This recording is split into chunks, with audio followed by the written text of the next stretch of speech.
أنا العبد الذي كسب الذنوب وصدته الأماني أن يتوب.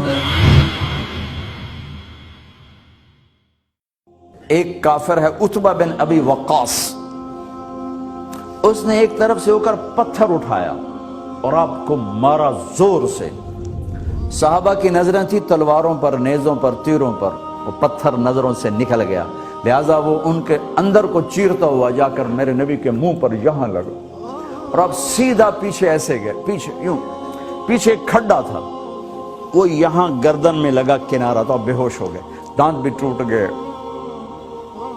چہرہ بھی خون و خون ہو گیا، اب بے ہوش ہو کے یوں گر گئے۔ صحابہ نے سمجھا آپ شہید ہو گئے تو سب نے زار و قطار رونا شروع کر دیا۔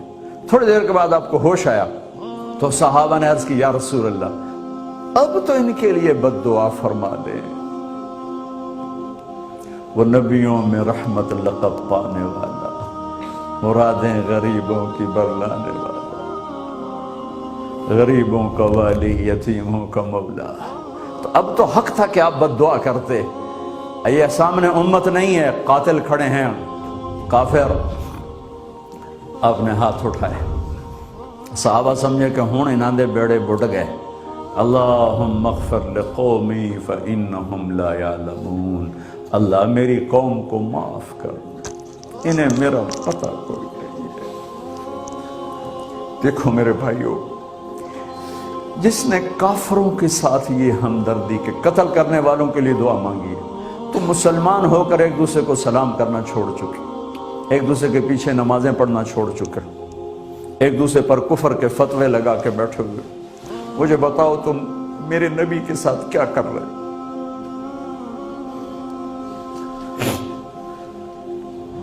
وہ تمہیں فرقوں میں بانٹ کر گئے تھے یا امت بنا کر گئے تھے؟ کیوں اس نادان کھیل میں اپنی زندگی برباد کرتے ہو؟ کیوں نہیں مسلمان بن کے رہتے ہو؟ اس امت میں اختلاف شروع سے ہے، ہمیشہ رہے گا، یہاں تک نہ جاؤ کہ ایک دوسرے پر کفر کے فتوے۔ جنت میں کون جائے گا؟ سنیوں نے کہا وہابی کافر، وہابیوں نے کہا سنی کافر، بریلیوں نے کہا دیوبندی کافر، دیوبندیوں نے کہا بریلوی کافر، شیعہ نے کہا سنی کافر، سنی نے کہا شیعہ کافر۔ جنت میں کون جائے گا؟ کچھ تو بھائیو میرے نبی کی محنت کی قدر کرو۔ میرے نبی تو غیروں کو اپنا بنانے آئے تھے، ہم نے اپنوں کو غیر بنا دیا۔ جو نفرت کی آگ وہاں بھڑک رہی ہے یہاں مت بھڑکاؤ۔ جاؤ میرے دیس میں دیکھو کتنے سر کٹ چکے، کتنے سہاگ اجڑ گئے، کتنی مائیں بے آسرا ہو گئیں، کتنی جوان بیٹیوں کی مانگ ویران ہو گئی۔ کیا اسی کا نام اسلام ہے؟ اسی کا نام عشق رسول ہے؟ اسے وہ دین کہتے ہیں؟ ایک دوسرے کی مسجدوں میں نہیں جاتے ہو، ایک دوسرے کے پیچھے نمازیں نہیں پڑھتے ہو، جنت کے ٹھیکیدار بن گئے ہو۔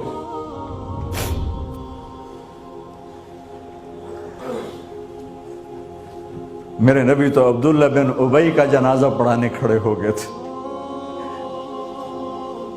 جس کا کفر ابو جہل سے بھی بڑا ہے۔ ابو جہل اوپر کی دوزخ میں ہے، عبداللہ بن ابی سب سے نیچے کی دوزخ میں ہے۔ ان کے بیٹے آئے، یا رسول اللہ میرا باپ مر گیا ہے، اپنا کرتا دے دیں گے میں اس کو کفن دے دوں؟ آپ نے کہا لے لو۔ کرتا اتار کے دے دیا۔ آپ کہتے ہیں بدبخت منافق، دفع ہو جا۔ دے دیا کہ یا رسول اللہ آپ جنازہ پڑھائیں گے؟ کہاں پڑھاؤں گا۔ باقی منافقوں کا تو کسی کو پتہ نہیں تھا سوائے اللہ کے نبی کے، لیکن عبداللہ بن ابی کا منافق ہونا تو سب کو معلوم تھا۔ آپ جنازے کے لیے عمر سامنے آ گئے، یا رسول اللہ یہ کون ہے؟ کہ مجھے پتا ہے کون ہے، تو آپ اس کا جنازہ کیوں پڑھا؟ کہ شاید اللہ معاف کر دے۔ کہ عمر پیچھے ہٹ جا، مجھے پتا ہے یہ کو، میرے اللہ نے کہا ہے تو ان کے لیے دعا کر یا نہ کر، میں معاف نہیں کروں گا، میں کرتا ہوں شاید اللہ معاف کر دے۔ پھر فرمایا کہ میرے اللہ نے کہا اگر تو 70 دفعہ بھی ان کے لیے دعا کر تو میں معاف نہیں کروں گا۔ اگر میرا اللہ کہتا اے میرے محبوب اگر آپ 70 دفعہ اس کے لیے دعا کریں گے تو میں معاف کر دوں گا، تو میں اس کم بخت کا 70 دفعہ جنازہ پڑھا دیتا۔ مجھے بتاؤ تم کہاں سے یہ دین لے کر آئے ہو جس میں تم فرقوں میں بٹ گئے ہو، نفرتوں کی آگ تم نے لگا دی ہے،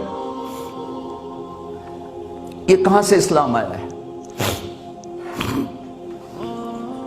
میں تمہیں اللہ اس کے رسول کا واسطہ دیتا ہوں، امت بن کے رہو، مسلم بن کے رہو، کوئی گنجائش نہیں، اپنے اپنے عقیدے پر پکے رہو، دوسرے کے لیے گنجائش رکھو۔ کیوں اس قدر ظلم و ستم ڈھائے ہوئے ہیں؟ میں نیا تبلیغ میں گیا، کالج سے نکلا، ہماری جماعت ایک گاؤں میں گئی، ایک مسجد میں، تو امام صاحب آئے، ہمیں ماں بہن کی گالیاں دی اور ہمارے بستر اٹھا کے باہر مسجد دھوو، کتے اندر واڑائے۔ میں حیران پریشان، میں تو کوئی نہیں جانتا تھا کہ مذہب کیا ہوتا ہے، فرقے کیا ہوتا ہے، میں تو کالج میں گانے والا تھا، ناچنے والا تھا، جنید جمشید کی طرح، مجھے تو دین کا پتہ تبلیغ سے پتہ چلا۔ میں حیران پریشان کہ یہ مولانا صاحب کہہ رہے ہیں کہ یہ گستاخ رسول ہیں، اور مسجد دھو دو باہر کھڑے ہو، یہ مسجد میں کھڑے ہو کر ماں کی گالی دے رہے ہیں، بہن کی گالی دے رہے ہیں، تو پھر معیار دین کیا ہے؟ اتنی نفرت، اس قدر دوریاں۔ اگر ہم کافر تھے تو ہمیں گلے سے لگاتے، ہمارے نبی کی طرح ہمیں کھانے کھلاتے، ہمیں پانی پلاتے، پھر ہمیں بات سمجھاتے، لیکن ماں بہن کی گالیاں، مسجد میں کھڑے ہو کر، امام مسجد۔ ہم پنجاب کے زمیندار ہیں، گالی دینا ہماری سرشت میں ہے، لیکن مسجد میں کانپ جاتے تھے کہ کسی کو الو کا پٹھا بھی کہہ دے۔ ہمارے بزرگ بڑے بھی بہت گالیاں نکالتے تھے، لیکن مسجد میں کسی کو جرت نہیں ہوتی تھی کہ وہ میرے والد مرحوم خود بہت غصے والے بڑے سردار آدمی تھے، تو تھوڑی تھوڑی بات پہ مار پٹائی گالیاں، لیکن میں نے نہیں اپنے باپ کو مسجد میں سنا غصے میں بھی کسی کو گالی دیتے ہوئے۔ ماں بہن کی گالیاں نکالو، وہ ساتھ یہ کہہ رہے ہیں کہ یہ گستاخ رسول ہیں، ہم یہ کافر ہیں، ان کو نکال دو، کتے آ گئے، مسجد دھوو۔ میرے نبی کے دور میں تو کافر آ کے مسجد میں رہتے تھے۔ میرے بھائیوں، جو میں عرض کر رہا ہوں، میں اپنا دکھڑا بیان کر رہا ہوں، اس کی سنگینی کو سمجھو۔ یہ پاؤنڈ ڈالر نہیں بچائیں گے جب ہم آپس میں ٹوٹ جائیں گے۔ اللہ نے مجھے دنیا میں پھرنے کا موقع دیا، بار بار دیا، اسی تبلیغ کے سلسلے میں۔ سب سے زیادہ میں اسپین میں جا کے دکھی ہوا، اور میرا دکھ یہ نہیں تھا کہ ہماری یہاں 800 سال حکومت تھی اور ختم ہو گئی، میرا دکھ یہ تھا، میں اس پہ رویا مسجد قرطبہ میں، کہ جس وجہ سے اسپین تباہ ہوا وہ ساری وجہ میرے دیس پاکستان میں موجود ہے اس وقت، اور ہوش نہیں ہے کسی کو۔ مذہب پر لڑائی، سیاست پر لڑائی، دین پر نفرت، سیاست پر نفرت، قوم پہ نفرت، صوبے پہ نفرت، پیشے پہ نفرت، نفرت نفرت نفرت۔ میرے نبی نے پوچھا اسلام کا سب سے مضبوط عمل کیا ہے؟ صحابہ نے کہا نماز، آپ نے کہا نہیں۔ صحابہ نے کہا جہاد، آپ نے کہا نہیں۔ صحابہ نے کہا روزہ، آپ نے کہا نہیں۔ صحابہ نے کہا حج، آپ نے کہا نہیں۔ کہ یا رسول اللہ پھر آپ بتائیں؟ فرمایا دین کا سب سے مضبوط عمل محبت ہے، محبت ہے، محبت ہے۔